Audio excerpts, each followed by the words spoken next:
አልሐምዱሊላህ ሰላቱ ወሰላሙ አላ ረሱሊላህ ሰለላሁ ዐለይሂ ወሰለም። ውድ ሙስሊሞች እንኳን ለረመዳን ወር በሰላም አደረሰን። ወሩ የሰላም፣ የፍቅር፣ የስምምነት፣ የደስታ ዱዓችን ተቀባይነት የሚያገኝበት በርካታ ኸይር ስራዎችን የምንሰራበት ሀማችን ገማችን የሚቀንስበት አላህ ያድርግልን። ቃል በገባሁት መሰረት ያው በየቀኑ አንዳንድ አጫጭር የረመዳንን የተመለከቱ መልእክቶች እንዲሁም ሌሎች መረጃዎችን በዚህ በቴሌግራም ቻናል በድምጽ አስተላልፋለሁ ኢንሻአላህ። ዛሬ እንዲሁ ለመነሻ ያክል ጾም ያለውን ደረጃ በተመለከተ ዑለሞች ምንድነው የሚሉት፣ ጥቅሞቹን፣ ደረጃዎቹን፣ ፈድሉን በአጠቃላይ የተመለከቱ የዑለሞችን ቃል እናያለን። ቁርአን ሐዲስ ጋር እያዋዛን እነሱን እያስገባን በእነሱ መነሻነት በእነሱ ብርሃንነት የመጀመሪያው ጾም የኢማን ሩብ መሆኑን የሚያሳይ አንድ ሐዲስ አለ። ነገሩ ከሁለት ሐዲሶች ጋር ተገጣጥሞ ነው ይሄ ስሌት የሚመጣው። ነብዩ ሰለላሁ ዐለይሂ ወሰለም ብለዋል፣ ትርሚዚ በዘገቡትና ሐሰን ባሉት ያስተላለፉት አቡ ሁረይራ ናቸው። አሶሙ ኒስፉ ሶብሪ ብለዋል። ጾም የትዕግስት ግማሽ ነው ወይም ደግሞ ግማሽ ትዕግስት ነው ብለዋል። ያው ውስጡ ትዕግስት ስላለበት ነው። አክቹዋሊ ለአላህ ብሎ ምግብን መጠጥና ሌሎች ነገሮችን ማቆም ትልቅ ትዕግስት አለው። ስለዚህ ጾም ግማሽ ትዕግስት ነው ተብሏል። በዚህ ሐዲስ መሰረት የኢማን ሩብ የሚሆንበትን ስሌት አቡ ሐሚድ አልገዛሊ ኢማም አቡ ሐሚድ አልገዛሊ ሲያመጡ ምን ይላሉ?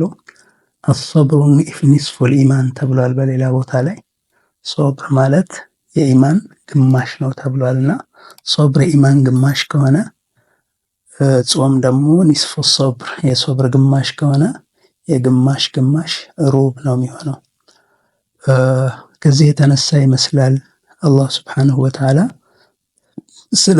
ስለ ጾም ሲናገር ለትዕግስት የሚሰጠውን ሐሰና አይነት እንደሚሰጥ በተለየ ሁኔታ የገለጸው ማለት ነው። ነቢዩ ሰለላሁ ዐለይሂ ወሰለም ምን ብለዋል? ኩሉ ሐሰነቲን ቢዐሽሪ አምሳሊሃ በሐዲስ አልቁድስ አላህ ተናገረ ብለው የተናገሩት ነው። በቡኻሪ እና በሙስሊም የተዘገበ ነው። አስተላላፊው አቡ ሁረይራ ናቸው። ምን ይላሉ? አላህ ምን ይላል? ኩሉ ሐሰነቲን ቢዐሽሪ አምሳሊሃ ሁሉም ምንዳዎች በ10 እጥፍ ኢላ 700 ضዕፍን እስከ 700 ድረስ ሊባዛ ይችላል።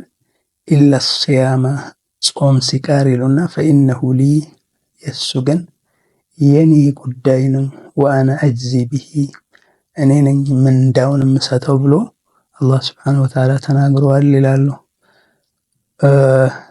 ለምንድን ነው ሶብርንም ተመሳሳይ? ይሄ ማለት የጾም አጅር ያለ ልኬት ነው የሚሰጠው። ሌሎች አጅሮች ከ10 ጀምሮ እስከ 700 እየተባዙ ሐሰናዎቹ ሊሰጡ ይችላሉ። ጾም ግን ከዛ በላይ ነው። የስሌትን የሰዋብ ስሌትን ህግ የጣሰ ነው። ካልኩሌት ሊደረግ አይችልም ማለት ነው። ቀድ ጃወዘ ሰዋቡሁ ቃኑነ ተቅዲሪ ወልሒሳቢ የእሱ ሰዋብ የስሌትን ወሰኖች ሁሉ የጣሰ ነው። ልክ እንደዛው ሶብር ላይ ስለተባለ ማለት ነው። ሶብር ላይ ምን ተብሏል? ኢነማ ዩወፋ ሷቢሩነ አጅረሁም ቢገይሪ ሒሳብ ታጋሾች ምንዳቸውን የሚያገኙት ያለ ስሌት ያለ ልኬት ነው።